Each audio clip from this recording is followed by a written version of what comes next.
मैं राजकुमारी सेन, सह आचार्य हिंदी। आज हम बीए पार्ट 3 अयोध्या सिंह उपाध्याय द्वारा रचित एक तिनका कविता का अध्ययन करेंगे। इस एक तिनका कविता के माध्यम से कवि जो है वह कहना चाहते हैं कि व्यक्ति को कभी भी घमंड और ऐंठ नहीं रखनी चाहिए। इसी का उदाहरण देते हुए या इसी तिनके के माध्यम से कवि समझाते हुए कहते हैं, कवि स्वयं अपने आप के बारे में बतलाते हुए कहते हैं कि एक दिन की बात है कि मैं घमंड से भरा हुआ खड़ा था, कि मैं घमंडों में भरा ऐंठा हुआ एक दिन जब था मुंडेर पर खड़ा, अचानक दूर से उड़ता हुआ एक तिनका आँख में मेरी पड़ा। कवि कहते हैं कि एक दिन जब मैं मुंडेर पर घमंड से भरा हुआ ऐंठ करके खड़ा हुआ था, तभी अचानक दूर से उड़ता हुआ एक तिनका आकर मेरी आँख में गिर गया। उस तिनके के गिरने के पश्चात जो मेरी दशा हुई उसका वर्णन करते हुए कवि कहते हैं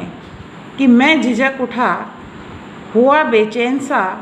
लाल होकर आँख भी दुखने लगी, मूठ देने लोग कपड़े की लगे, ऐंठ बेचारी दबे पाँव भगी। कवि कहते हैं कि उस तिनके के आँख में गिरते ही मैं बेचैन सा हो गया और उस तिनके के कारण मेरी आँख जो है लाल हो गई और लाल होकर दर्द करने लगी। तो तिनके के पश्चात जो बेचैनी कवि को हुई, उसी बेचैनी का वर्णन करते हुए कवि कहते हैं कि मेरी इस दशा को देखकर कुछ लोग जो है जो वहाँ मौजूद थे और जिन्होंने ये सब दशा देखी, तो देखते ही वे लोग कपड़े की मूठ देकर मुंह की गर्म हवा से मेरे उस आँख को ताव देने लगे और उनके द्वारा इस प्रकार मूठ देने पर कि जो मेरी ऐंठ थी वो कहाँ कब किस प्रकार दबे पाँव निकल गई मुझे पता ही नहीं चला। और जब इस प्रकार लोग मेरी सहायता के लिए आए, तब मैंने जाना कि जब किसी ढब से निकल तिनका गया, तब समझ ने यूँ मुझे ताने दिए, ऐंठता तो किस लिए इतना रहा,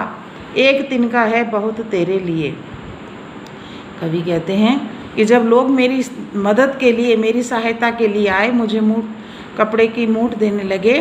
तब उनके द्वारा किए गए उपायों से किसी तरह वह तिनका जो है मेरी आँख से निकल गया। और तिनके के निकलने के पश्चात जब मुझे कुछ राहत महसूस हुई, तब मेरी समझ ने मुझे ताना देते हुए कहा और कहने लगी कि हे मनुष्य, मतलब हे कवि, कि तू इस प्रकार से, मतलब किस लिए इतना ऐंठता है, इतना इतरा रहा, मतलब इस प्रकार से क्यों इतना ऐंठता रहा। तेरे इस घमंड को चूर चूर करने के लिए एक मामूली सा तिनका ही काफ़ी है। तब मेरी समझ में आया कि व्यक्ति को कभी भी घमंड नहीं करना चाहिए और वह घमंड जो है किस प्रकार से चूर चूर हो जाता है, उसके लिए एक मामूली सा तिनका ही काफ़ी है। इसलिए जहाँ तक हो सके व्यक्ति को अनावश्यक घमंड नहीं रखना चाहिए, क्योंकि समय आने पर वह जिसे तुच्छ समझता है वही छोटी सी वस्तु, वही बेकार सी चीज़ व्यक्ति के घमंड को चूर चूर कर देती है। इसलिए व्यक्ति को किसी भी प्रकार की कोई ऐंठ जो है, घमंड नहीं रखना चाहिए।